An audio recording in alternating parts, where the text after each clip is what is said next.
Hello student, I am doctor Anu Banshiwal और आज के ऑनलाइन लेक्चर का हमारा टॉपिक रहेगा टोटल डिफरेंशियल इक्वेशन। और इस सीरीज़ में हम पहले भी एक लेक्चर स्टडी कर चुके हैं जिसके अंदर हमने अनदर मेथड के थ्रू टोटल डिफरेंशियल इक्वेशन को किस तरीके से सॉल्व करते हैं ये देखा था। और टोटल डिफरेंशियल इक्वेशन की डेफिनेशन स्टडी करी थी।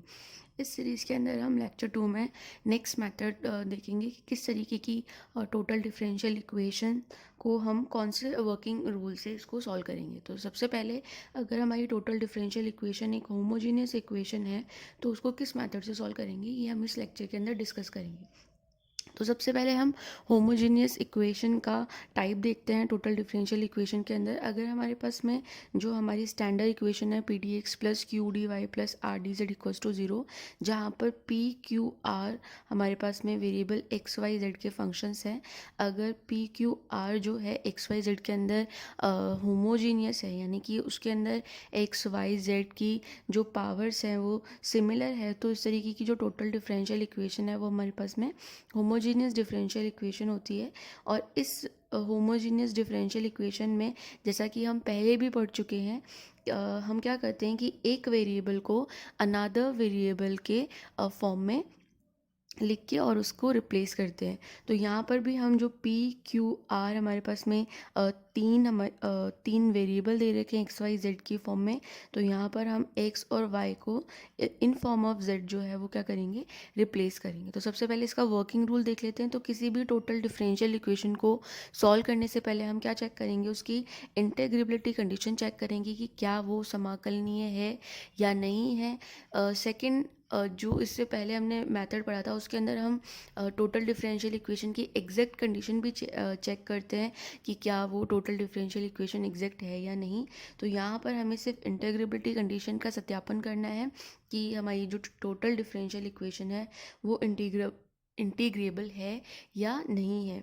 अगर वो इंटीग्रेबल है और साथ में होमोजीनियस भी है तो उसका जो हमारे पास में वर्किंग प्रोसीजर रहेगा सॉल्व करने का वो कुछ इस तरीके से रहेगा कि हमें x और y को रिप्लेस करना पड़ेगा u z और v z से। यानी कि हमने दो जो चर हैं, दो जो वेरिएबल हैं, उनको अनादर किसी वेरिएबल की फॉर्म में रखकर रिप्लेस कर दिया है।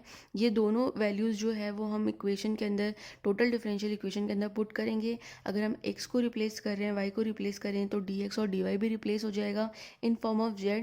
और जो इक्वेशन है वो हमारी z, u और v की फॉर्म में रिड्यूस हो जाएगी और उसके बाद हम इसको सॉल्व करेंगे। उसके बाद इसी में अगर हम देखें कि P X plus Q Y plus R Z, अगर इस तरीके की हम फॉर्म में हमारी इक्वेशन को पुट करें, पी क्यू आर की वैल्यू निकाल के उसे एक्स वाई जेड से मल्टीप्लाई करके अगर ऐड करें और वो एडिशन अगर ज़ीरो के बराबर नहीं है, तो हमारे पास में समीकरण का जो आई एफ है, इंटीग्रेटिंग फैक्टर है, वो simple one upon P X plus Q Y plus R Z हो जाएगा। इस आई एफ से हम टोटल डिफरेंशियल इक्वेशन की हर टर्म को मल्टीप्लाई करेंगे और रीअरेंज करके उसका सिंपली इंटीग्रेशन करके सॉल्यूशन निकाल लेंगे। तो यहाँ पर टोटल डिफरेंशियल इक्वेशन के अंदर हम ये कोशिश करते हैं कि इक्वेशन के अंदर जो हमें टर्म्स दी हुई हैं उन्हें हम सिंपली रीअरेंज करके इस फॉर्म में रख सके कि वो इंटीग्रेबल फॉर्म में आ जाए और सिंपल इंटीग्रेशन से उनका सॉल्यूशन निकल जाए। लेकिन अगर हम इस तरीके से इक्वेशन को अरेंज नहीं कर सकते हैं तो हम अलग अलग टाइप के जो मेथड हम यहाँ स्टडी कर रहे हैं उनका यूज़ करके टोटल डिफरेंशियल इक्वेशन को सॉल्व करने की कोशिश करते हैं। तो अगर हमारे पास में इक्वेशन होमोजेनियस है टोटल डिफरेंशियल इक्वेशन, तो उसको किस तरीके से सॉल्व करते हैं ये हम एग्जाम्पल के अंदर समझेंगे। तो हमने यहाँ पर एक एग्जाम्पल कंसिडर किया है, X square Y minus Y cube minus Y square Z D X plus X Y square minus X square Z minus X cube D Y plus X Y square plus X square Y D Z equals to zero. ये हमारे पास में एक total differential equation है because ये हमें P D X plus Q D Y plus R D Z equals to zero की form में दे रखी है। यहाँ से हम पी क्यू आर की वैल्यू निकाल सकते हैं और जो हमारी इंटीग्रेबिलिटी की कंडीशन थी वहाँ इन्हें पुट करके और चेक कर सकते हैं कि क्या यहाँ पर हमारी इंटीग्रेबिलिटी की यानी कि समाकलनीयता की कंडीशन प्रूफ होगी या नहीं होगी। इस क्वेश्चन में मैंने डायरेक्ट ये कंसिडर करके चला है कि ये सेटिस्फाइड करेगा। आप लोग यहाँ पे चेक करके देखेंगे कि ये इंटीग्रेबिलिटी की कंडीशन को सेटिस्फाइड करता है या नहीं करता है। सेकंड थिंग कि ये कंडीशन को सेटिस्फाइड करता है और ये एक क्या है, होमोजीनियस इक्वेशन है, क्योंकि थ्रू आउट द इक्वेशन यहाँ पर एक्स वाई और वाई जेड इन सब की जो टर्म्स पे पावर है वो हमारे पास में क्या है, सेम है। यहाँ हमारे पास में 3 पावर बन रहा है, यहाँ पर भी 3 है। तो थ्रू आउट द इक्वेशन हमारी जो इक्वेशन है उसके अंदर एक्स वाई जो वेरिएबल्स हैं उनकी पावर जो है वो पूरी इक्वेशन में क्या बनी हुई है, 3 बनी हुई है। दैट मीन्स पूरी इक्वेशन में वेरिएबल्स की पावर जो है वो क्या है, समान है। इसलिए ये क्या है, एक समघात इक्वेशन है। समघात इक्वेशन को सेटिस्फाइड करने के बाद में, इंटीग्रेबिलिटी कंडीशन को सेटिस्फाइड करने के बाद में, अब हम वर्किंग रूल जो हमने पढ़ा है उसी से एक्स और वाई को रिप्लेस कर देंगे यू जेड और वी जेड से। एक्स को जब हम यू जेड कंसिडर करेंगे तो डी एक्स हमारे पास में क्या हो जाएगा, U D Z plus Z D you.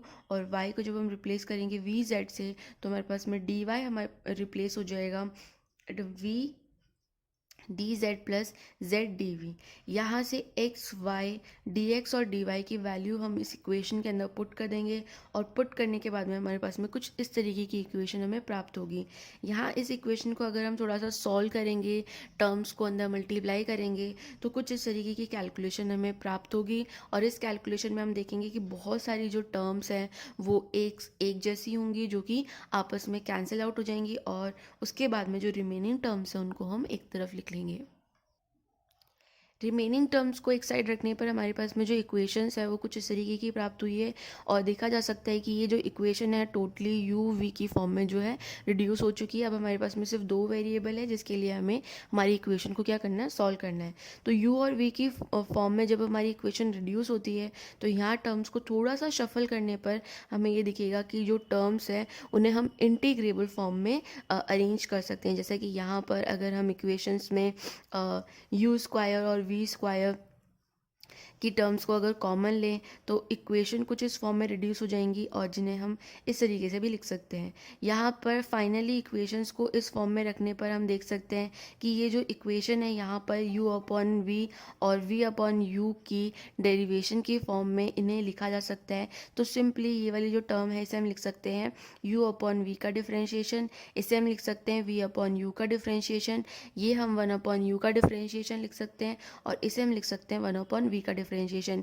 यानी कि यहाँ पर जो प्रत्येक टर्म है वो हमारे पास में क्या है, इंटीग्रेबल है। अगर हम चाहें तो इन्हें ईजिली इंटीग्रेट करके सॉल्यूशन निकाल सकते हैं। तो यहाँ जब हम इस इक्वेशन का इंटीग्रेशन करेंगे तो डी वाली जो टर्म्स है वो हट जाएंगी। तो सिंपल हमारे पास में प्राप्त हो जाएगा U upon V plus V upon U plus 1 upon U plus 1 upon V equals to some constant सी।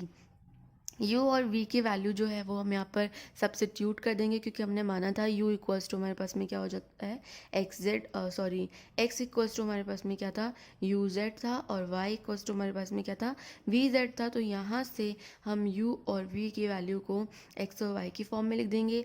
क्योंकि हमारी जो मेन इक्वेशन है वो एक्स वाई की फॉर्म में है, इसीलिए हमारा जो आंसर है, जो लास्ट हमारा सॉल्यूशन है वो भी एक्स वाई की फॉर्म में ही हमें प्राप्त होना चाहिए। तो यहाँ पर u और v को हम रिप्लेस करेंगे x और z के टर्म्स में। तो जो हमारा ये इक्वेशन हमें प्राप्त होगी यही हमारा क्या हो जाएगा, रिक्वायर्ड सॉल्यूशन हो जाएगा। इसी तरीके से हम और भी क्वेश्चन और एग्जाम्पल सॉल्व कर सकते हैं। अगर वो होमोजीनियस है तो इसी मेथड से हम उनको इजीली सॉल्व कर सकते हैं। नेक्स्ट जो मेथड है हमारे पास में इसी सीरीज़ में वो है मेथड ऑफ ऑक्सिलरी इक्वेशन। यानी कि इस मेथड से हम टोटल डिफरेंशियल इक्वेशन को किस तरीके से सॉल्व करते हैं वही हम इस मेथड के अंदर देखेंगे। तो सबसे पहले इस मेथड को सीखने के लिए हमें हमारी जो इंटीग्रेबिलिटी की कंडीशन है वो याद होनी चाहिए कि हमारी जो कंडीशन है वो क्या होती है। तो यहाँ पर फर्स्ट मैंने टोटल डिफरेंशियल इक्वेशन को डिनोट किया है, एंड सेकंड मैंने यहाँ पर इंटीग्रेबिलिटी कंडीशन लिखी है।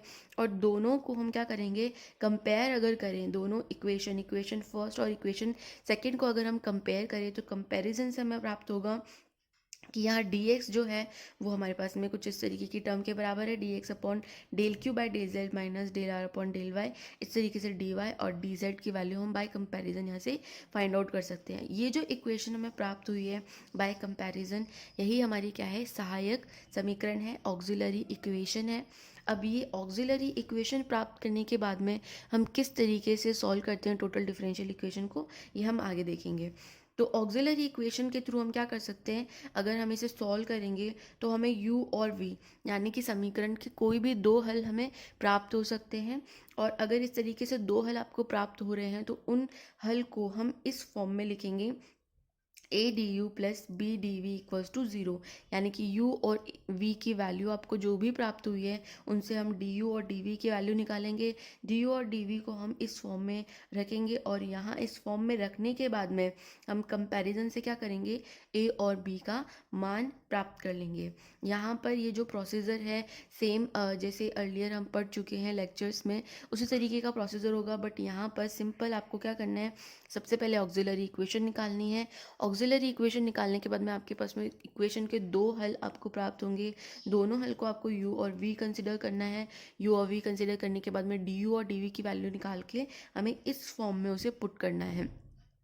सेकेंड थिंग इसमें नोट हमारे पास में क्या है कि अगर हमारी टोटल डिफरेंशियल इक्वेशन एग्जैक्ट है, अगर वो इक्वेशन एक यथार्थ इक्वेशन है, तो आप उस इक्वेशन को मेथड ऑफ ऑक्सिलरी इक्वेशन से सॉल्व नहीं कर सकते हैं। That means integrability condition check करने के अलावा भी हमें अगर मेथड ऑफ ऑक्सिलरी इक्वेशन लगाना है तो हमें चेक करना पड़ेगा कि क्या हमारी इक्वेशन एग्जैक्ट तो नहीं है।